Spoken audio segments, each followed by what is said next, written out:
کیا حال ہے سر، کیسے ہیں آپ؟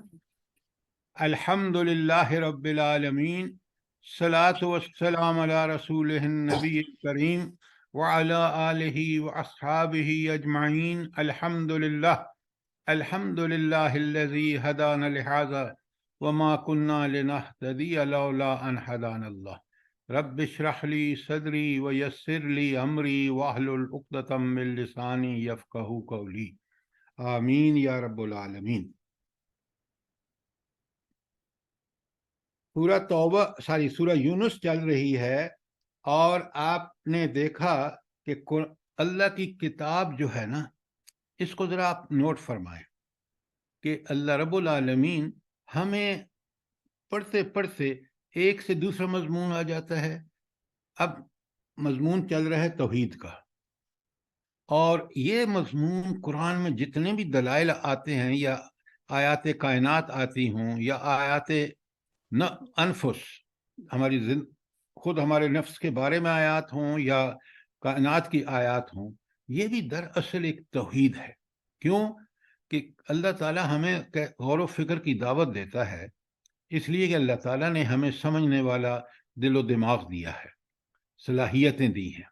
تو ذرا آج غور سے پڑھیں کہ اس مضمون کو اللہ تعالیٰ بار بار ہمارے اس لیے سامنے لاتا ہے کہ جب ہمیں یہ بالکل سمجھ میں آ جائے گا کہ اس کائنات کا ایک ایک پتا اس کے حکم کے مطابق چل رہا ہے، تو پھر مجھے اور آپ کو یہ سمجھ آتی ہے کہ بھائی ہم بھی تو آخر اسی کائنات میں اللہ تعالیٰ کے اس پتا تو نباتات ہے، اس کو تو کچھ پتہ ہی نہیں، اللہ کے حکم پہ چل رہا ہے۔ مجھے تو اللہ تعالیٰ نے سمجھ بوجھ سب کچھ دیا، عقل دیا ہے، میرے فطرت کے اندر رکھ دیا ہے نیکی اور بدی کی پہچان۔ لہٰذا جتنا آپ ان آیات کو سمجھ کے پڑھیں گے، کن کو؟ دو دلائل ہیں توحید کے۔ مثلا آپ دیکھیں، اللہ تعالیٰ فرماتے ہیں آیت 67 میں، هو الذی، اللہ تعالیٰ وہ ہستی ہے، جعل لکم اللیل، اس نے تمہارے لیے رات بنائی، لتسکنوا فیہ، تاکہ تم اس میں آرام کرو، سکون حاصل کرو، والنہار مبصرا، اور رات دن کو روشن بنایا۔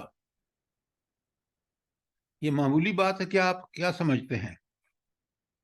دیکھیں نا، دوسری جگہ اللہ تعالیٰ کہتے ہیں اگر اللہ تعالیٰ رات ہی طاری کر دیتا اور دن نہ ہوتا، یا دن طاری کر دیتا اور رات نہ ہوتا، تو آپ سوچیں انسان کام کر سکتا تھا؟ یہ اللہ رب العالمین نے پورا نظام ایک خاص مقصد کے لیے اور ایک خاص سیکوینس سے بنایا ہے کہ رات کو اندھیرے میں ہم پورے سکون سے سوتے ہیں، اور کیونکہ رات اندھیری ہوتی ہے، اصل میں یہ جو جملہ ہے نا، هو الذی جعل لکم اللیل، وہ اللہ ہی تو ہے، اس نے رات تمہارے لیے بنائی، اور آگے کہا لتسکنوا فیہ، تاکہ تم اس میں سکون حاصل کرو، والنہار مبصرا، اور رات کو روشن بنایا۔ تو یہاں ایک چیز حذف ہے، لیلہ کے بعد کیا حذف ہے بنا؟ رات کو بنایا، اندھیری رات بنایا۔ یہ اب انسان اپنے عقل سے سمجھ سکتا ہے کہ رات جتنی اندھیری ہوتی ہے نا، اب سائنسدانوں کو یہ پتہ چلا ہے کہ اندھیرا بھی بہت ضروری ہے اس نیند کے لیے جو ہماری باڈی میں ہارمونز پیدا کرتی ہے۔ لہٰذا اللہ تعالیٰ فرماتے ہیں ذرا غور تو کرو، تم اپنی زندگی کے ان شب و روز کو دیکھو کہ دن اللہ نے کیسا روشن بنایا تاکہ تم اپنا رزق حاصل کرو، اللہ کی نعمتوں سے محظوظ ہو۔ رات اس لیے اللہ تعالیٰ نے بنائی کہ تم سکون سے سو۔ تو یہ ہے وہ دلائل جو ہمیں یقین دلاتے ہیں کہ ہماری دن ہو یا رات ہو، ہماری زندگی کا کوئی لمحہ ہو، اللہ تعالیٰ کے فضل و کرم سے سب چیزیں مہیا ہیں۔ ان فی ذالک لآیات، اس میں بڑی نشانیاں ہیں۔ اچھا، یہ نشانیوں کا کیا مطلب ہوتا ہے کہ یہاں اللہ تعالیٰ کہتے ہیں کہ اس میں بڑی نشانیاں ہیں، دن اور رات کے، دن تاریک، دن اندھیرا ہوتا ہے، دن تاریک اندھیرے والی کہ تم نیند کرو، اور رات دن روشن کے تاکہ تم کام کرو۔ ان فی ذالک لآیات لقوم یسمعون، یہ نشانیاں ان لوگوں کے لیے ہیں جو سنیں۔ کیا مطلب ہے اس کا؟ نشانی کیسے ہے؟ سچی غور و فکر کریں۔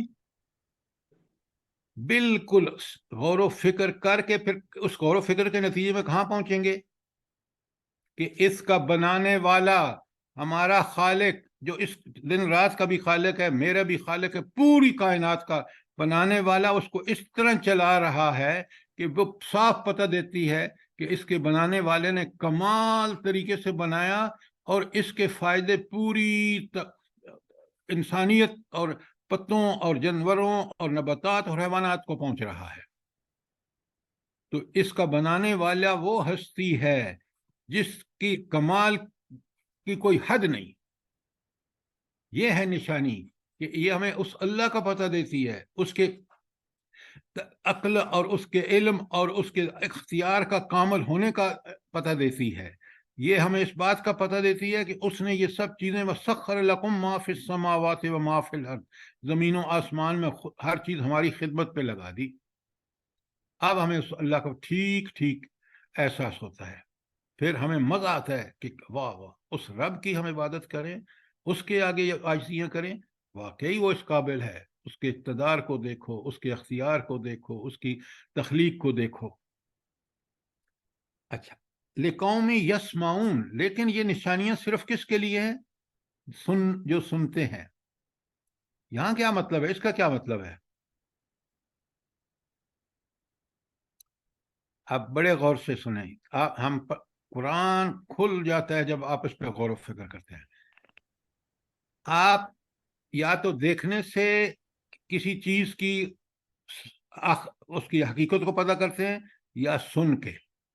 یسمعون، یہ غور سے سنتے ہیں۔ اللہ تعالیٰ کافروں کے بارے میں اللہ تعالیٰ فرماتے ہیں ان کے کان ہیں یہ سنتے نہیں ہیں، ان آنکھ ہیں یہ دیکھتے نہیں ہیں، حالانکہ وہ دیکھتے بھی ہیں سنتے بھی ہیں۔ اللہ تعالیٰ کا مراد یہ ہے، اہل عقل اس کو سمجھتے ہیں کہ یہ نہ حق کو دیکھتے ہیں نہ حق کو سنتے ہیں۔ اگر غور سے سنیں، غور سے دیکھیں تو ان کی فطرت ہی اللہ تعالیٰ نے ایسے بنائی ہے۔ اگر عصبیتوں سے اپنی عصبیتوں کو چھوڑ دیں، اپنے غلط کاریوں کو چھوڑ دیں تو ان کو بالکل حق نظر آئے گا، ان کو یہ نظر آئے گا یہ ہمارے دل کی آواز ہے۔ تو یہاں بھی لِقَوْمٍ يَسْمَعُونَ، یہ ان لوگوں کے لیے نشانی ہے جو غور سے سنیں، ان کانوں کا ٹھیک ٹھیک استعمال کریں۔ اب آپ میری بات سن کر ہی ان چیزوں کا اندازہ کر رہے ہیں۔ اب بات سمجھ آ گئی کیا مطلب ہے اس کا لِقَوْمٍ يَسْمَعُونَ کا؟ جی سر۔ جی سر۔ اچھا، دیکھا ایک آیت پہ غور کرنے سے انسان کو کتنی سمجھ بوجھ بڑھتی ہے۔ اچھا، یہ تو تھی نا ایک دلیل توحید کی اور آیت کائنات سے۔ سر ایک ریکویسٹ کر سکتی ہوں؟ جی جلدی کریں۔ یہ جو ہے آیت نمبر 66 میں اس کا یہ حصہ ان یتبعون الا الظن وانہم الا یخرصون، تھوڑا سا اس پہ ذرا پلیز کر سکتے ہیں اس کو ایک دفعہ دوبارہ؟ اچھا میں کر دیتا ہوں، لیکن جب آیت پڑھ لی جا رہی ہو میں سوال کروں تو اس وقت پوچھا کریں، میں جلدی سے کر دیتا ہوں۔ دیکھیں، یہ ان یتبعون الا الظن، آپ مجھے یہ بتائیں، آپ جو کام کر رہے ہیں آپ بالکل کلیئر سوچ ہے آپ کی، کیا کلیئر ہے؟ صاف واضح سوچ ہے کہ میں اللہ نے مجھے حکم دیا ہے یہ مجھے کرنا ہے، اللہ نے مجھے حکم دیا ہے مجھے اس سے بچنا ہے۔ تو آپ کی سوچ پکی سچی سوچ ہے نا؟ کیوں؟ قرآن نے آپ کو بتا دیا، آپ اس پہ عمل کر رہے ہیں، آپ حقائق پہ چل رہے ہیں۔ کافر جو ہے وہ گمان سے، ہاں یہ کر لو فائدہ ہے کر لو، وہ کرتا ہے، غلط کاری کرتا ہے۔ آپ اپنے ملک میں دیکھ لیں، باہر دیکھ لیں، وہ مسلمان جو قرآن و سنت پہ نہیں چلتا وہ اٹکل پچو چلا رہا ہے، اپنی اٹکلوں سے کام چلا رہا ہے۔ جب ہم اپنی اٹکلوں سے کام چلاتے ہیں تو دنیا میں فساد پھیلتا ہے، معاشرے میں آپ دیکھیں لوٹ مار، یہ سارا ظن ہے۔ اگر یہ لوگ قرآن و سنت پہ چلتے، نبی کریم صلی اللہ علیہ وسلم جس طرح چلے ہیں، تو آج یہ ان کے وجود، ان حکمرانوں کے، ان ججوں کے ہمارے لیے یہ ظن پہ چل رہے ہیں، یہ قرآن پہ سنت پہ نہیں چل رہے، جیسے میں اور آپ اللہ تعالیٰ نے ہمیں توفیق دی ہم چل رہے ہیں۔ اب بات سمجھ آئی نہیں آئی؟ جی سر، جزاک اللہ خیر۔ اچھا، اٹکل پچو کا مطلب کیا ہے؟ اٹکل یہی تو ہے، طاغوت ان کو کہتا ہے اچھا میں تمہیں اتنے ڈالر دوں گا تو تم اتنے تو اپنے اکاؤنٹ پر رکھ لینا، اتنے ملک میں دکھا دینا کہ اتنے پیسہ آ گیا ہے۔ آج آپ کا ملک جو ہے وہ گروی رکھا ہوا ہے۔ یہ سب اٹکلیں ہیں جو انہوں نے چلائی ہیں۔ اور اللہ کا طریقہ پکا سچا کیا تھا؟ دیانت سے قوم کے مال کو قوم کا مال سمجھو۔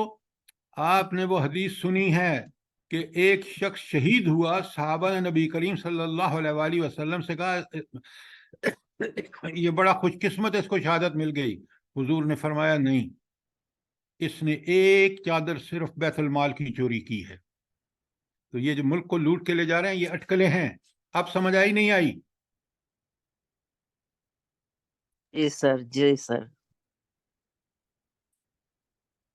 تو اگلی آیت 67 جو ہے وہ آپ نے دیکھا بڑی عقلی دلیل ہے اور کائنات سے ہے، جو اللہ کی توحید کی نشانی ہے، جو توحید کو ہمارے ذہن میں بالکل پکا کرتی ہے اگر ہم اس کو پڑھ کے سمجھ کے اس پہ سوچیں اور غور کریں۔ اچھا، دوسرا جو سب سے اگلی آیت پڑھنے سے پہلے سب سے بڑا مسئلہ جو پیدا ہوا ہے وہ ہے شرک۔ اب شرک کیا ہے؟ دیکھیں نا، اللہ کی جو صفات ہیں وہ کسی انسان میں نہیں ہو سکتی، چاہے وہ نبی کیوں نہ ہو۔ یہ بالکل ٹھیک ہے کہ نبی کا درجہ بہت بلند ہے، اللہ تعالیٰ اس کو چنتے ہیں، اس کے اندر صفات ایسی ہوتی ہیں جس کی بنا پر اللہ تعالیٰ ان کو نبوت کے مقام پر سرفراز کر کے اور ان کے ذریعے لوگوں تک ہدایت پہنچاتے ہیں۔ وہ ہمارے لیے نمونہ ہیں انبیاء، اور آخری نبی صلی اللہ علیہ وسلم کے بارے میں قرآن نے فیصلہ کر دیا، لَقَدْ كَانَ لَكُمْ فِي رَسُولِ اللَّهِ أُسْوَةٌ حَسَنَةٌ۔ تمہارے لیے بہترین نمونہ جو ہے وہ حضور نبی کریم صلی اللہ علیہ وسلم ہے۔ لیکن اللہ کی صفات پرفیکٹ، اور ان سب انبیاء کی انسانوں کو دی ہوئی صفات اللہ کی دی ہوئی ہیں، اور اسی کی توفیق سے ملتی ہیں اگر انسان مانگے اس سے اور کوشش کرے۔ اگر حیوانوں کی طرح زندگی گزارنا چاہے، اللہ نے دنیا میں اس کو آزاد انسان کو چھوڑا ہے، پابند نہیں کیا کہ چاہو تو مانو، چاہو تو نہیں مانو۔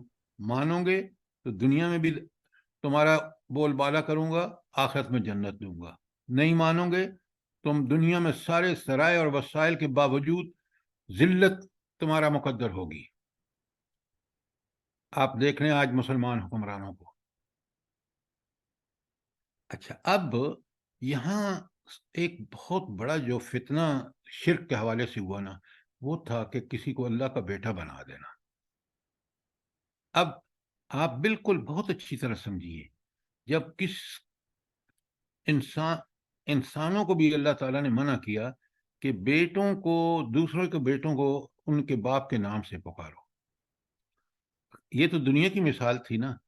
اللہ تعالیٰ کا بیٹا تصور کرنے کا نقصان کیا ہے بھلا مجھے بتائیں؟ کہ اگر کوئی شخص کسی، جیسے حضرت عیسیٰ کو انہوں نے اللہ کا بیٹا بنا لیا، تو اس کا نقصان کیا ہوا ہے؟ ہدایت و ضلالت کے حوالے سے کیا نقصان ہوا ہے؟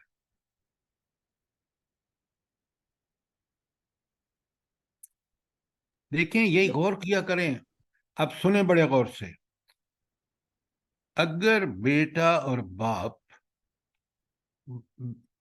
بیٹا کیونکہ باپ کی ہستی کا حصہ ہے، لہذا جب باپ کا ادب کریں گے آپ تو اس کے بیٹے کو بھی ادب والا ہوگا، آپ کو ادب کرنا ہوگا۔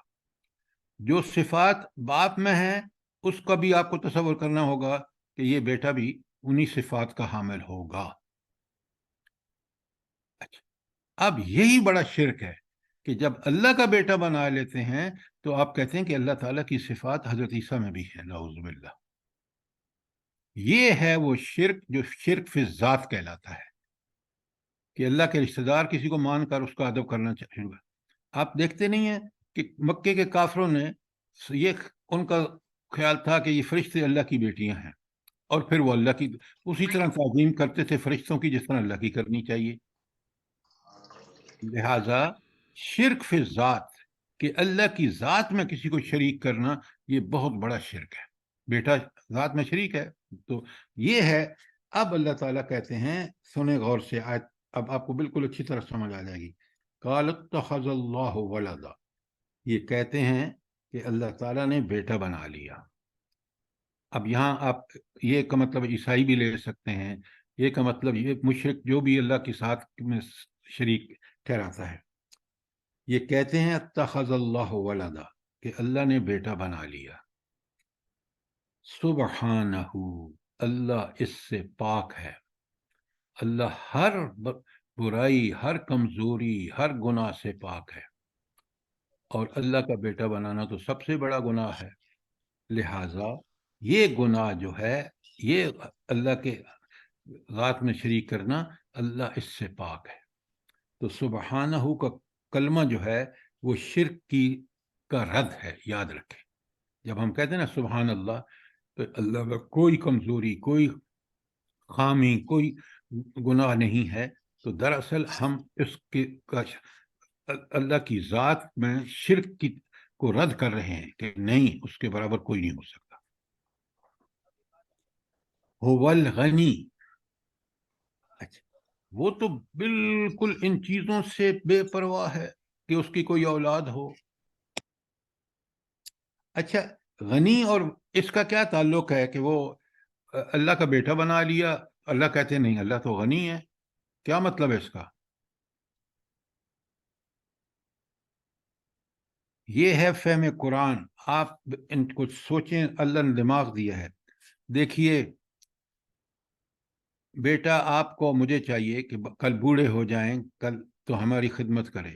ہم مر جائیں تو جو ہماری اس کی چیزیں ہیں اس کو سنبھال کے رکھے. رب العالمین غنی ہے، نہ اس کو موت نہ کچھ، وہ تو ہر عیب سے پاک، بے پرواہ. لہذا جو غنی ہے، جس کو ایسا غنی بندوں کا طرح نہیں، اللہ اپنا ذات میں غنی ہے، لہذا اس کو کسی اولاد کی، کسی مشاورت کی، کسی شرک کی کوئی اس کے اندر شائبہ بھی نہیں ہے. یہ ہے هو الغنی. بات سمجھ آ گئی؟ جی سر، جی سر، جی سر، جزاک اللہ. لہو ما فی السماوات و ما فی الارض، وہ زمین و آسمان کا مالک ہے. وہ ایسا غنی ہے کہ زمین و آسمان اور جو کچھ اس کے اندر ہے اس کا مالک ہے. تو اس کو کیا ضرورت ہے اولاد کی؟ اولاد تو کمزوری ہے انسان کی. میں اور آپ کمزور ہیں، اس لیے ہمیں اولاد چاہیے. وہ جو زمین و آسمان کا مالک ہے، جو بے پرواہ ہے، جو اول اور آخر ہے، اس کو کیا ضرورت ہے؟ ان عندکم من سلطان بہذا، اور اگر تمہارے پاس اس کی کوئی دلیل نہیں، اتقولون علی اللہ ما لا تعلمون، کیا تم اللہ تعالیٰ کے بارے میں وہ باتیں کہتے ہو جو تمہیں پتہ ہی نہیں ہے؟ تو لہٰذا یہ ہمیں علم میں ہونا چاہیے، ہمیں پتہ ہونا چاہیے کہ رب العالمین کی ذات کیسی ہے، اس کی صفات کیسی بے مثال ہیں، لا زوال ہیں. اور اس لیے یہ لوگ جو کہتے ہیں ان کو پتہ نہیں ہے، وہ اللہ تعالیٰ کی ذات کو نہیں پہچانتے. اور اللہ تعالیٰ کی ذات کو پہچانا جا سکتا ہے صرف اور صرف اس کی صفات سے. اس کی صفات کا علم ایک تو ہمیں اس قرآن سے ہوتا ہے جیسے ہم پڑھ رہے ہیں، دوسرا اس کی صفات کا علم ہوتا ہے کائنات میں اور انفس میں نشانیوں پر غور کرنے سے. بات کو پوری طرح سمجھیں، اگر سمجھ نہیں آئی تو سوال کریں. تو اللہ تعالیٰ کی صفات کا کما حقہ شعور پہلا قرآن، اس سے، کیونکہ اس میں سارا اللہ تعالیٰ نے لکھ کے بھیج دیا. دوسرا کائنات کھلی کتاب ہے، بالکل ایک ایک زمین ہو، آسمان ہو، ان کا آگے پیچھے آنا ہو، نباتات ہو، جمادات ہو، حیوانات ہو، آپ کا سولر سسٹم ہو، آپ کی کشائیں ہوں، یہ سب پتہ دے رہی ہیں اپنے خالق کا، اور وہ ہے اللہ تعالیٰ. کوئی سوال آج 68 تک؟ آپ ذرا غور کریں کہ آیت 67 اور 68 میں توحید کی وہ چیزیں بیان کی جا رہی ہیں جو میرے اور آپ کا ذہن کلیئر ہو جائے تو ہمیں دنیا کی کوئی مشکل نظر نہیں آئے گی. کیوں؟ ہمارا رب وہ ہستی ہے جو ہماری ہر حال سے واقف ہے. اگر ہمیں کوئی تکلیف آ رہی ہے تو وہ اللہ کے کہنے پہ چل رہے ہیں تو وہ ہماری آزمائش ہے. اس آزمائش میں صبر کریں گے تو ہماری شخصیت بھی نکھرے گی، اور اللہ تعالیٰ خود فرماتے ہیں ان اللہ مع الصابرین، اللہ صبر کرنے والوں کے ساتھ ہے۔ اور اگر میرے اللہ پر میرا اتنا یقین ہے، جب بھی مجھے کوئی دولت، عہدہ، مال، جو بھی ملے گا، صحت، تو میں اللہ کا شکر ادا کروں گا۔ اور شکر دل کا ہے، زبان کا ہے، عمل کا ہے۔ جب یہ میں کروں گا تو میرا رب کہتا ہے لَإِن شَكَرْتُمْ لَأَزِيدَنَّكُمْ، اگر تم شکر کرو گے میں تمہیں ضرور بے ضرور زیادہ دوں گا۔ یہ آیت ابراہیم، سورہ ابراہیم کی آیت نمبر 7 ہے۔ تو پھر دوسری حدیث میں تو کمال ہو گیا ہے۔ حضور نبی کریم صلی اللہ علیہ وآلہ وسلم فرماتے ہیں مومن کا معاملہ بڑا عجیب ہے۔ بڑے غور سے سنیے، مومن کا معاملہ بڑا عجیب ہے۔ بھئی عجیب کیوں ہے؟ فرمایا کہ جب اس میں مصیبت آتی ہے اور وہ صبر کرتا ہے تو اللہ اس کے ساتھ ہے، اور جب اس کو خوشیاں ملتی ہیں، مال، جان، اولاد، عہدے وغیرہ وغیرہ، تو یہ شکر کرتا ہے، تو اللہ کو شکر اتنا پسند ہے کہ وہ اللہ تعالیٰ فرماتا ہے میں اس کو اور زیادہ دیتا ہوں۔ یہ ہے مومن کا معاملہ۔ تکلیف میں بھی اللہ صبر پہ انعام، اور نعمتیں ملنے پر بھی شکر پر اللہ کا انعام۔ یہ معاملہ کس کے ساتھ؟ یہ ہے عجیب معاملہ مومن کا، کبھی ہم نے سوچا نہیں نا کبھی۔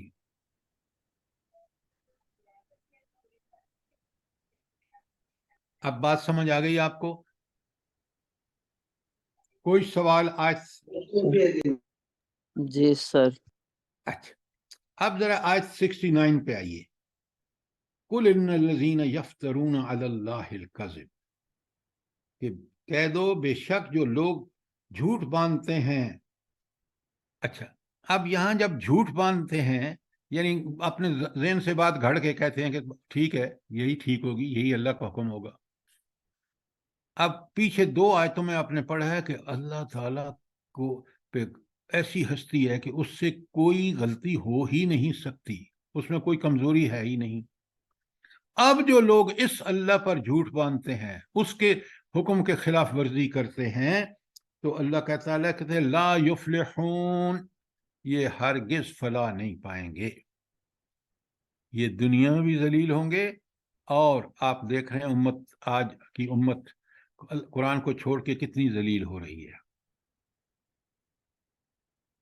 آپ ذرا غور کریں، سوچیں، یہ ملک دنیا کا سب سے ذرائع کے اعتبار سے بہترین ملکوں میں سے، اور اس کے ذرائع دیکھیں، اس کی فوج دیکھیں، 5ویں فوج، دنیا کی بڑی فوج اس ملک کی۔ قرآن کو چھوڑ کے کس ذلت میں ہم پہنچ گئے ہیں۔ یہ دنیا میں اللہ کہتا ہے کہ لا یفلحون، یہ فلاح نہیں پائیں گے، نہ دنیا میں نہ آخرت میں۔ حضور نبی کریم صلی اللہ علیہ وآلہ وسلم اس قرآن کو لے کے آئے، اس قرآن کے مطابق اعمال کیے، 13 سال مکے میں انتہائی مشکلات کا وقت گزارا، قتل کے منصوبے بنے، لیکن 14ویں سال مدینہ میں حکومت قائم ہو گئی۔ دنیا میں عزت کا یہ حال ہے کہ آج بھی ان کی سیرت، ان کے کردار کا مقابلہ کوئی انسان تاریخ میں نہیں کر سکتا۔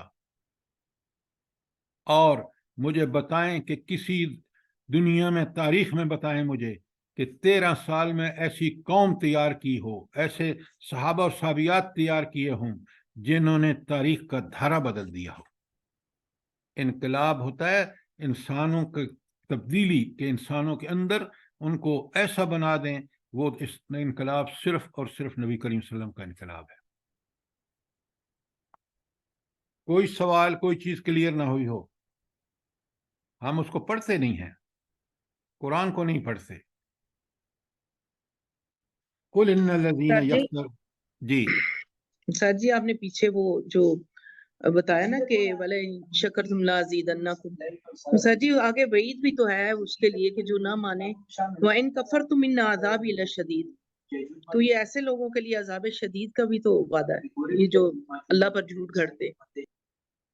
بالکل آپ نے ٹھیک کہا، کیونکہ میری آیت کا موضوع اس وقت تھا کہ توحید، تو میں نے فرمانبردار لوگوں کی بات کی ہے۔ آپ بالکل ٹھیک کہہ رہے ہیں، قرآن کا سمجھانے کا انداز بے مثال ہے کہ ایک طرف وہ کہتا ہے کہ اگر تم شکر کرو گے تو میں تمہیں زیادہ دوں گے، وَإِن كَفَرْتُمْ، اگر تم ناشکری کرو گے لعزیز وَإِن كَفَرْتُمْ إِنَّ عَذَابِي لَشَدِيدٌ، پھر میرا عذاب بڑا سخت ہے، شدید اللہ فرما رہے ہیں۔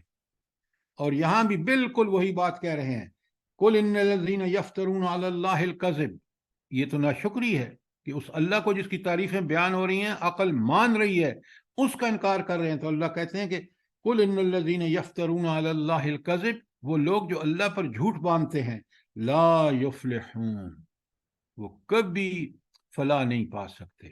یہ اللہ تعالیٰ نے ایک قاعدہ کلیہ اور اصول بیان کر دیا اپنا، اسی کے بارے میں اللہ تعالیٰ فرماتے ہیں کہ لا تبدیل لکلمات اللہ، اللہ کے احکامات میں کوئی تبدیلی نہیں ہو سکتی۔ کوئی سوال آیت 69 پر؟ جلدی کریں، آئیے اب آیت 70 پہ چلتے ہیں۔ بسم اللہ الرحمن الرحیم، یہ پھول اور ہیرے ہیں جو رب نے ہمارے لیے بھیجے ہیں، ان کو قبول کریں۔ آگے سنیے ذرا۔ اچھا یہ بتائیں کہ انسان اللہ کے احکامات سے روگردانی یا ان کی نافرمانی کیوں کرتا ہے؟ کیوں کرتا ہے؟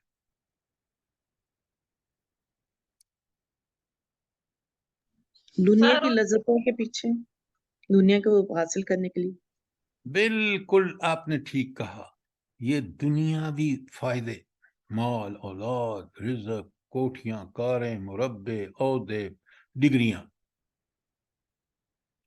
اللہ اس کو کیا کہتا ہے؟ اگلی آیت میں دیکھیں، متاع فی الدنیا، یہ ساری جن کی چیزوں کو پیچھے آپ پڑے ہوئے نا، یہ صرف دنیاوی زندگی کا سامان ہے۔ اللہ نے آپ کو مہیا کیا ہے تاکہ آپ یہ زندگی گزاریں ٹھیک ٹھیک اس کے حکم کے مطابق، لیکن اللہ تعالیٰ نے آپ کو آزادی بھی دے دی ہے کہ چاہو تو اسی مال و متاع کو جو دنیا میں تمہارے پاس ہے، اس کو متاع الحسنہ بنا لو۔ متاع الحسنہ کیا ہے؟ جب انہی دی ہوئی مال، اولاد، صحتوں کو ہم اللہ کے حکم کے مطابق استعمال کرتے ہیں تو یہی دنیاوی چیزیں ہمارے لیے متاع الحسنہ، بہترین سامان بن جاتا ہے۔ کیوں؟ وہ اللہ کے حکم کے مطابق استعمال ہو رہا ہے۔ تو یہ متاع دنیا ہے، اب تمہاری مرضی ہے تو اس کو متاع الحسنہ بنا لو، اور اگر اللہ نے تمہیں یہ بھی آپشن دیا ہے کہ تم چاہو تو اسے متاع الغرور بھی بنا لو۔ متاع الغرور کب ہے؟ جب اسی دنیا کے ساز و سامان پہ ریچھ کے اکڑتے ہیں، ہم غرور کرتے ہیں، ہمارے اندر وہ سریا آ جاتا ہے، تو اس وقت یہ متاع الغرور ہے۔ اب بات اللہ نے صرف کہی ہے متاع فی الدنیا، یہ تمہیں دنیا میں سامان دے دیا ہے۔ کس نے دیا؟ اللہ نے دیا ہے۔ کس لیے دیا ہے؟ کہ اس کا شکر کر کے اس کے حکم کے مطابق اس کو استعمال کرو، پھر یہ متاع الحسنہ ہے۔ اگر تم اسی میں ریچھ گئے، اسی پہ اکڑ گئے، قارون کی طرح کہا کہ انما اوتیت علی علم عندی، سورہ قصص میں آخری رکوع پڑھیں ذرا، آپ کو بالکل سمجھ آ جائے گا کس طرح ایک قارون جو ہے وہ اللہ کا مال پا کر غلط کس طرح غرور میں، اور کہتا ہے مجھے تو اپنے علم کا وجہ سے ملا ہے۔ آج بھی آپ دیکھیں، ہم کہتے ہیں یہ بندہ سیلف میڈ ہے، اس نے اتنی ڈگریاں لے لیں، ہم یہ نہیں کہتے کہ رب نے اس پر کتنا کرم کیا، اس کو کتنا شکر ادا کرنا چاہیے۔ آپ یقین مانیں، ہم مڑ کے دیکھیں نا اپنی زندگی کو، ہم اللہ کا شکر ادا نہیں کر سکتے۔ پریشانیاں تھوڑی سی بہت آتی ہیں، اللہ کی نعمتیں اتنی ہیں کہ تم گن نہیں سکتے۔ ہم ہے کہ ایک مشکل آتی ہے اور وہ مشکل آزمائش ہوتی ہے، تاکہ علامہ اقبال نے بڑی پیاری بات کی ہے، تم دیے باد مخالف سے نہ گھبرا ہے عقاب، یہ تو چلتی ہے تجھے اونچا اڑانے کے لیے۔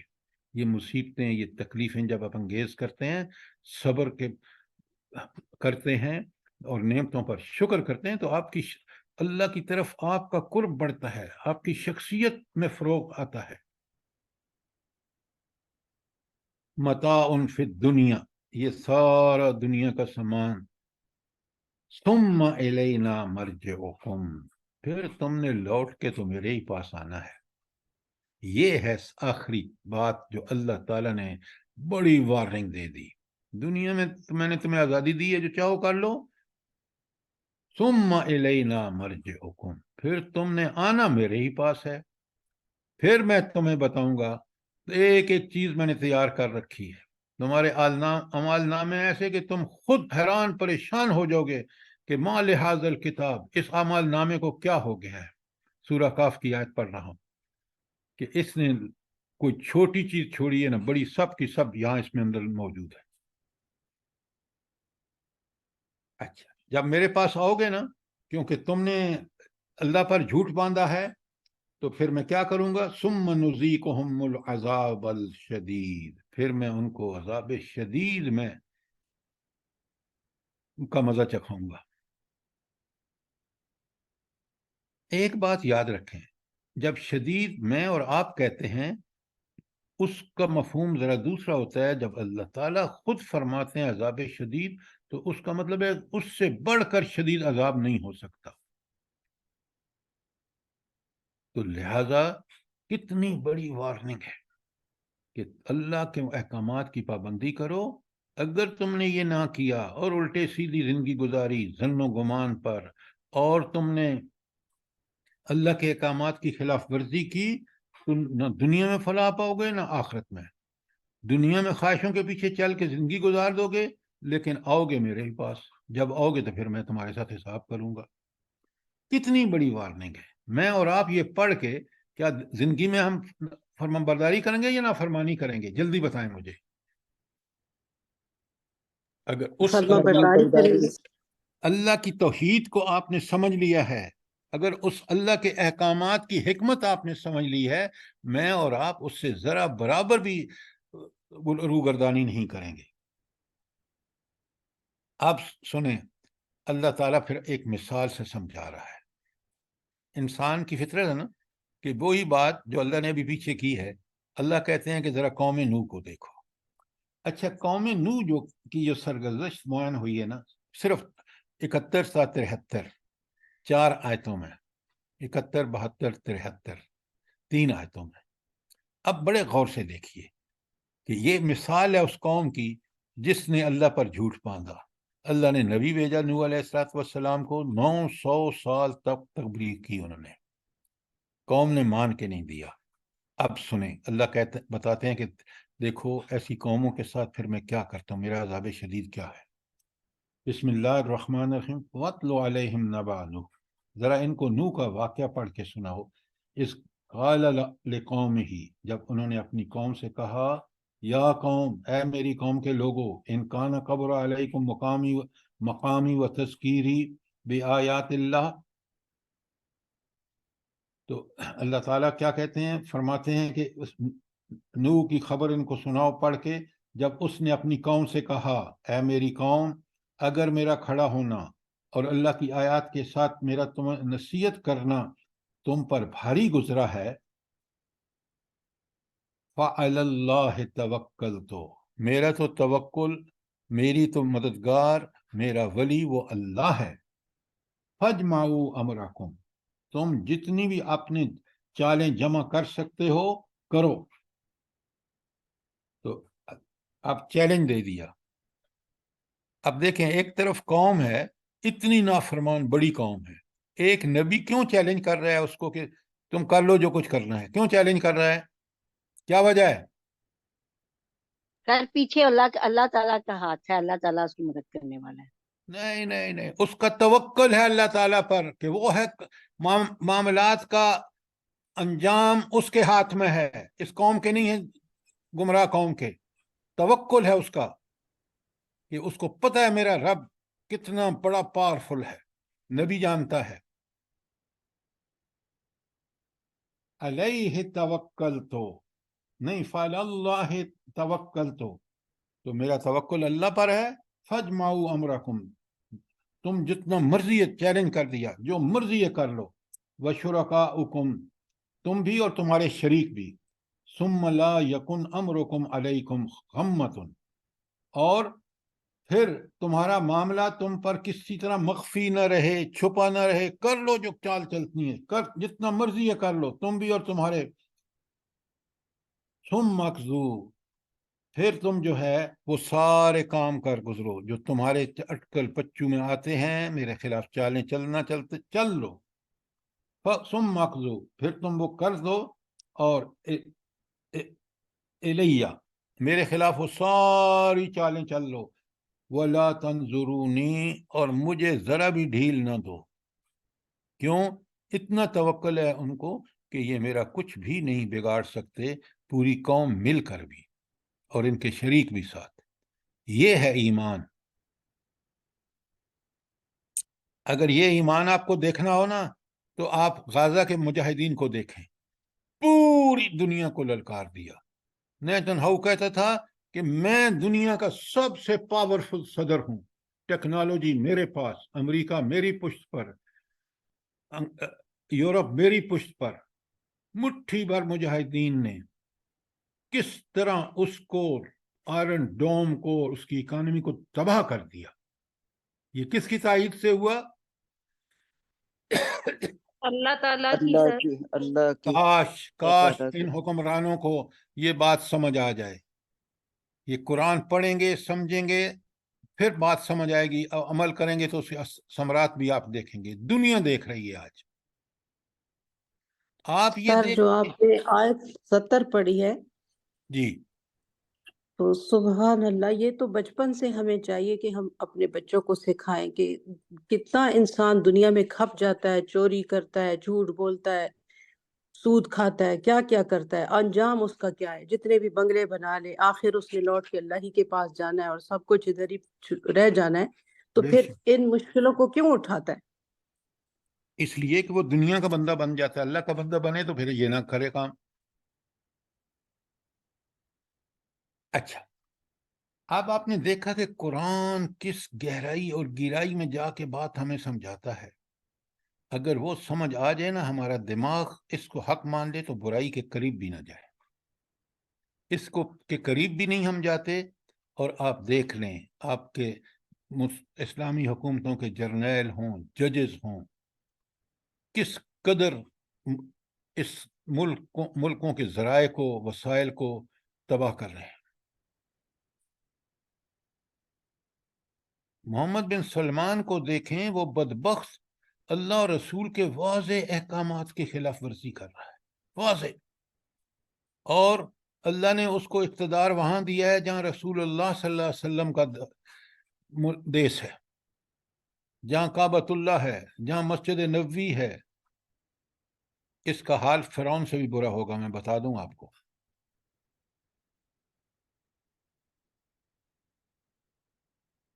وَاتْلُ عَلَيْهِمْ نَبَأَ نوح، ان پر نوح کی بات پڑھ کے سناؤ ان کو. اذ قال لقومه، جب انہوں نے اپنی قوم سے کہا، یا قوم ان کان کبر علیکم مقامی، اگر تمہیں برا لگتا ہے میرا کھڑا ہو کر وہ تذکیری اور تمہیں واعظ کرنا کہ اللہ کے احکامات، بآیات اللہ، کہ میں اللہ تعالیٰ کی آیات سے تمہیں ہدایت کی طرف بلاتا ہوں. فَعَلَى اللَّهِ تَوَكَّلْتُ، تو سن لو میرا توکل اس اللہ پر ہے. فَاجْمَعُوا أَمْرَكُمْ وَشُرَكَاءَكُمْ، تم سب مل کے اور تمہارے اپنے ساتھ شریکوں کو بھی ملا لو اور کر لو جو کچھ چالیں چلنی ہیں میرے خلاف. ثُمَّ لَا يَكُنْ أَمْرُكُمْ عَلَيْكُمْ غُمَّةٌ، پھر تمہیں کسی بات کا غم نہ رہ جائے کہ ہم نے یہ نہیں کیا، وہ سب کر گزرو. ثُمَّ اقضوا، پھر ان چیزوں کو جو تجاوز بنا کے پوری طرح اس پر عمل کر گزرو. الی اللہ، ثم اقضوا الیہ، پھر میرے خلاف وہ ساری تجویزوں پر روب عمل کر لو، ان کو ایگزیکیوٹ کر لو. ولا تنظرونی، اور مجھے ڈھیل بھی مت دو. کیوں؟ میرا جس ہستی پہ توکل ہے وہ ان سب کا کاٹ خود کرے گی. کوئی سوال یا کوئی کوشچن آیت 61 پر؟ سر یہ جو مقامی لفظ ہے کہ اگر تم پر بھاری ہے یہ بڑا ہے میرا کھڑا ہونا، تو یہاں کھڑا ہونے سے مراد مطلب توحید کے لیے تبلیغ کرنا، دعوت دینا پیغمبر کا، بالکل یہ مراد ہے؟ بالکل، وہی یہی مطلب ہے اس کا، بالکل کلیئرلی. ٹھیک ہے، جزاک اللہ سر. اچھا، فَإِن تَوَلَّيْتُمْ، دیکھیں آپ انتہا توکل کی.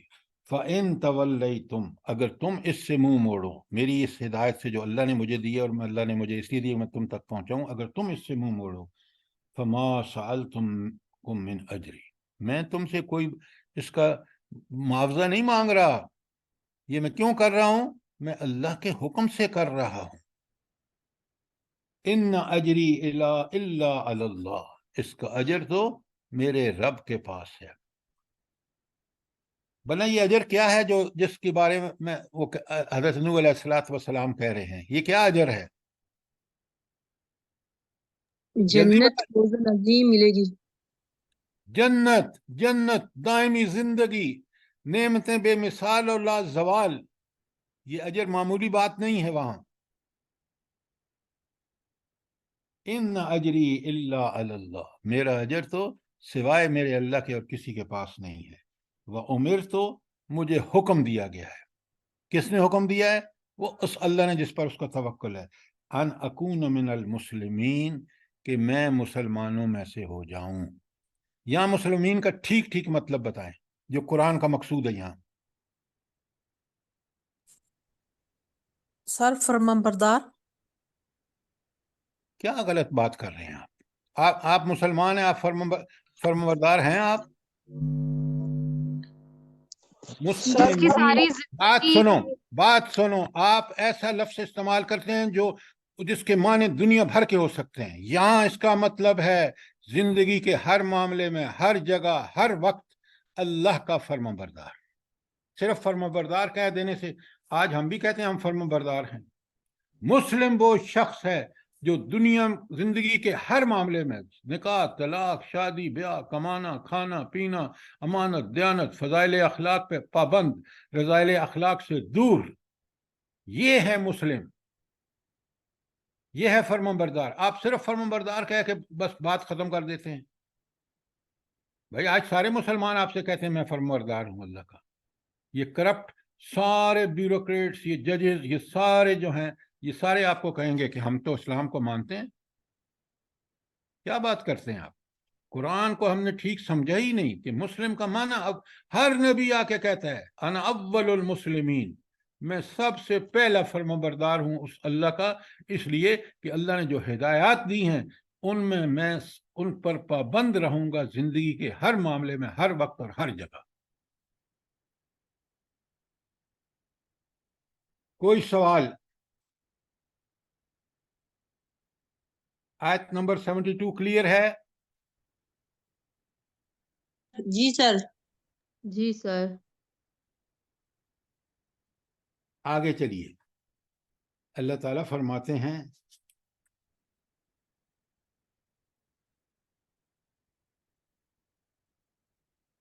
آیت 73، یہ حضرت نوح کا واقعہ چل رہا ہے، بڑے غور سے سنیں. اب اس رب پہ جس پر ان کو توکل تھا نا، وہ رب جس کے پاس ساری طاقتیں، قوتیں، علم، حکمت، سب کچھ ہے. فَكَذَّبُوهُ، تو اللہ نے اس رب کو کہ نبی کو جھٹلا دیا. اور اللہ فرماتے ہیں جب انہوں نے 900 سال تک تبلیغ کی اور وہ مان کے نہیں دیا تو پھر اللہ نے کیا کیا، یہ انجام دیکھیں. فَنَجَّيْنَاهُ، پھر ہم نے نجات دے دی اس کو، یعنی نوح علیہ السلام کو. وَمَن مَّعَهُ فِي الْفُلْكِ، اور ان تمام مسلمانوں کو بھی جو نوح علیہ السلام کو اللہ کہنے پر اللہ پر ایمان لے آئے، اور وہ بھی اسی طرح اللہ کے ہدایات اور دین کی تابعداری کرتے تھے جس طرح نوح علیہ السلام کرتے تھے. وَجَعَلْنَاهُمْ خَلَائِفَ، ہم نے ان کو تو بنا دیا جانشین. وَأَغْرَقْنَا الَّذِينَ كَذَّبُوا بِآيَاتِنَا، اور ان لوگوں کو غرق کر دیا، تباہ و برباد کر دیا جنہوں نے ہمارے احکامات کو جھٹلایا تھا. یہ ہے ایک نمونہ جو اللہ تعالیٰ نے ہمارے سامنے رکھ دی ہے. سب سے پرانی سرگزشت ایک نبی کی، اور نبیوں کی ساری آپ کے سامنے سورہ آراف میں، سورہ ہود میں بیان ہوئی ہیں. تو یہاں ایک مثال صرف اللہ نے دی ہے کہ کس طرح اللہ تعالیٰ کی یہ سنت ہے کہ نبی بھیجتا ہے، نبی پیغام پیش کرتا ہے، لوگ مخالفت کرتے ہیں، اللہ تعالیٰ مہلت دیتا ہے، جب مان کے نہیں دیتے تو پھر یہ ان کا حشر ہوتا ہے کہ اللہ نبی اور اس کے ماننے والوں کو تو بچا لیتا ہے، لیکن جو اللہ اس نبی کے پیغام کو رد کر دیتے ہیں اس مہلت کے باوجود اللہ تعالیٰ ان کو غرق کر دیتا ہے۔ یہ اللہ کی سنت ہے اور آپ دیکھ لیں۔ فانظر، ذرا غور تو کر، ذرا دیکھ تو، کیف کان عاقبۃ المنذرین، وہ جن کو حضرت نوح ڈرا رہے تھے ان کا کیا حشر ہوا۔ تو ہمیں بھی قرآن نذیر ہے، ہمارے نبی کریم صلی اللہ علیہ وسلم بھی نذیر ہیں، قرآن میں بے شمار آیتیں ہیں، آپ پڑھ سکتے ہیں۔ تو اگر ہم نے اس انذار سے فائدہ نہیں اٹھایا، اس بشارتیں جو نبی کریم صلی اللہ علیہ وسلم قرآن دے رہا ہے کہ بندے بن جاؤ، دنیا میں بھی عزت اور آخرت میں بھی جنت، تو پھر تمہارے ساتھ معاملہ اللہ تعالیٰ اچھا کرے گا۔ اگر اس انذار سے فائدہ نہیں اٹھاؤ گے تو تمہارا حشر بھی بالآخر وہی ہوگا۔ یہ جو دنیا میں ہمیں عذاب آ رہے ہیں یہ جھٹکے ہیں اللہ تعالیٰ کی طرف سے، تاکہ اللہ تعالیٰ کہتے ہیں لعلہم یتضرعون، تاکہ ہم واپس پلٹیں توبہ طائب ہو کر۔ اگر اب نہ باز آئے تو آپ ذرا دیکھ لیں، 75 سال سے زائد عرصہ ہو گیا ہے، یہ ملک اسلام کے نام پر لیا گیا اور اس ملک کا وہ حلیہ بگاڑا گیا کہ اسلام کہیں دور دور نظر نہیں آتا، اور ہم جو ہے اللہ کے عذاب کے قریب سے قریب تر ہوتے جا رہے ہیں۔ یہ تو تھی نا حضرت نوح کا واقعہ 73 تک۔ اب ذرا سنیے، سر جی سوال ہے۔ جی فرمائیں۔ جی سر جی، یہ جو ہمارے ہاں ایک جملہ مشہور ہے کہ گیہوں کے ساتھ گھن بھی پس جاتے ہیں، یہ آیت تو اس کے بالکل اگینسٹ جا رہی ہے کہ جیسے نہیں اگینسٹ کیسے جا رہی ہے؟ آیت دیکھیں، اس آیت میں بڑا صاف بتا دیا گیا کہ وہ کشتی جو تختوں سے خود بنائی تھی حضرت اللہ کے حکم سے حضرت نوح نے، اس میں جو سارے لوگ تھے بچا لیے گئے، کہاں گھن پھنسا ہے وہاں پہ؟ بتائیں نا مجھے۔ کہتے ہیں نا کہ مطلب کہ نیک جو بد ہے ان کے ساتھ نیک بھی جو ہے وہ اس میں رگڑے جائیں گے عذاب کے اندر، پہلے یہ آپ کانسیپٹ۔ ہاں، پھر بات اس کی نہ کرے نا، سنیں وہاں اللہ تعالیٰ نے صاف بتا دیا ہے، جیسے آج صورتحال ہے اور ہم نے اس ساری مہلتوں کے باوجود نہیں مانا، وہ لوگ بھی اس میں آ جائیں گے جو اللہ کے دین پر قائم اور دائم ہے۔ کیوں؟ عذاب تو ساری قوم پہ آئے گا، لیکن اصل کامیابی آخرت کی کامیابی ہے، وہاں اللہ تعالیٰ ان کو پورا اجر عطا فرمائے گا۔ تو یہ آٹے کے ساتھ گھن پسنا جو ہے یہ ایک کہاوت ہے اور اب دنیاوی اعتبار سے ٹھیک ہے، لیکن اللہ تعالیٰ کے ہاں فیصلے ہوں گے ایمان اور عمل صالح پر، لہٰذا جو لوگ پوری قوم تباہ ہوگی، لیکن اس میں وہ لوگ جو اللہ والے ہیں، جنہوں نے واقعتاً قرآن اور سنت کا تمسک رکھا، اللہ ان کو آخرت کی دائمی اور لازوال اور بے مثال زندگی میں جنت عطا فرمائے گا۔ بات کلیئر ہے؟ جی سر، جزاک اللہ۔ اب سنیں ایک مجموعی تبصرہ پوری تاریخ پہ، یہ اللہ تعالیٰ کی کتاب ہی کر سکتی ہے، انسان نہیں کر سکتے۔ ثم بعثنا من بعدہ رسلا، پھر نوح علیہ السلام کے بعد بھی ہم نے بہت سارے رسول بھیجے، الی قومہم، اپنی قوموں کی طرف۔ پڑھ لیں آپ سورہ آراف میں اور سورہ ہود میں کہ کون رسول کس قوم کی طرف آیا۔ ثم بعثنا من بعدہ رسلا الی قومہم، پھر ہم نے اس کے بعد بھی نوح علیہ السلام کے بعد بھی ان کی باقی لوگوں کی قوموں کی طرف رسول بھیجے۔ فجاؤہم بالبینات، وہ انبیاء ان کے پاس بینات لے کے آئے۔ اب یہ بینات اچھی طرح سمجھ لیں، بینات وہ واضح دلائل ہیں جو کتابوں میں قرآن میں موجود ہیں، تورات میں موجود ہیں، انجیل میں موجود ہیں، آسمانی کتابیں دلائل سے بھری پڑی ہیں، اور یہ دلائل عین انسان کی عقل اور فطرت کے مطابق ہے، کسی سائنس کسی ٹیکنالوجی کی ضرورت نہیں ہے۔ جنہوں نے سمجھا قرآن کو، صحابہ اور صحابیات نے، ان کے پاس کوئی ڈگریاں نہیں تھی. عام اللہ کا دیا ہوا عقل، اللہ کی دی ہوئی صلاحیتیں بہت کافی ہیں سمجھنے پر، اور اگر اس میں غور فکر کریں تو وہ بھی اللہ تعالیٰ نے ہمیں دی ہے. تو اللہ تعالیٰ کہتے ہیں کہ میں نے انبیاء بھیجے دلائل کے ساتھ. واضح قرآن کتاب الدلائل ہے، جہاں ہدایت اور احکامات بھی ہیں وہاں دلائل بھی ہیں. نمبر 1. نمبر 2، وہ معجزے دلیلیں تھیں. حضرت موسیٰ کا ڈنڈا عام لکڑی کا ڈنڈا تھا، لیکن اس کے اندر جو وہ اعجاز تھا، جو معجزہ تھا، جس نے ان سارے اس مصر کے اس وقت کے ماہر ان کو جادوگروں کو شکست دے دی. اس کے اندر جو طاقت تھی وہ اللہ کے حکم سے تھی. تو اس ڈنڈے کو دیکھ کر بھی، زندہ جاوید معجزہ دیکھ کر بھی وہ ایمان نہیں لے آئے. جادوگر تو فوراً ایمان لے آئے، اور فرعون اور اس کے ساتھیوں نے ایمان نہیں لایا. قرآن بڑی پیاری بات کہتا ہے، وَاسْتَقَيْنَتْهَا، ان کو یقین تو ہو گیا تھا، لیکن وہ ضد جو اندر عصبیت تھی کہ یہ موسیٰ علیہ السلام نعوذ باللہ اس قوم کے مالک ہیں، ساری اس قوم سے تعلق رکھتے ہیں جو ہماری غلام ہے، ہمیں اس پر کیوں ایمان لائے. لیکن دلیل ایسی تھی کہ سارے جادوگر جو اب ماہر سے فن میں سجدے میں گر گئے جب اس کو دیکھا تو. لہٰذا یہ ہیں بینات، اور بینات جہاں جہاں آیت میں آئے تو اس کو پوری طرح سمجھیں. تو اللہ تعالیٰ فرماتے ہیں میں نے ان انبیاء کو، حضرت صالح کو اونٹنی کا معجزہ دیا، نبی کریم صلی اللہ علیہ وسلم کو قرآن کا معجزہ دیا. فما کانوا لیؤمنوا، ان تمام بینات کے باوجود کیا ہوا کہ وہ ہرگز ایسے نہ تھے کہ اس پر ایمان لاتے. کذبوا من قبل، جس کو پہلے جھٹلا چکے تھے. جب نبی کو ایک دفعہ جھٹلا چکے، مثلا فرعون اور فرعونیوں کے سارے اس کے حاری مواریوں نے کہا کہ یہ قومیں ہماری قوم اس قوم سے تعلق رکھتے ہیں بنی اسرائیل سے جو ہماری غلام ہے، ہم تو اس پر ایمان نہیں لائیں گے. اب یہ عصبیت تھی، ورنہ وہ اگر یہ سمجھتے کہ یہ اللہ کا بھیجا ہوا رسول ہے، یہ ہماری طرف سفیر ہے اللہ کی طرف سے، ان کا نقطہ نظر دوسرا ہوتا.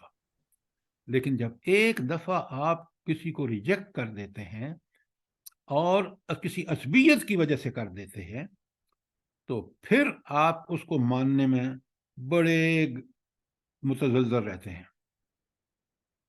اگر اندر دل سے کر بھی جائے، کیونکہ آپ نے انکار کرنے کا ایک جذبہ آپ کے اندر تھا، اس کے مطابق انکار کر دیا، اسی لیے اللہ تعالیٰ فرما رہے ہیں فما کانوا لیؤمنوا، وہ ایمان لانے والے نہیں تھے.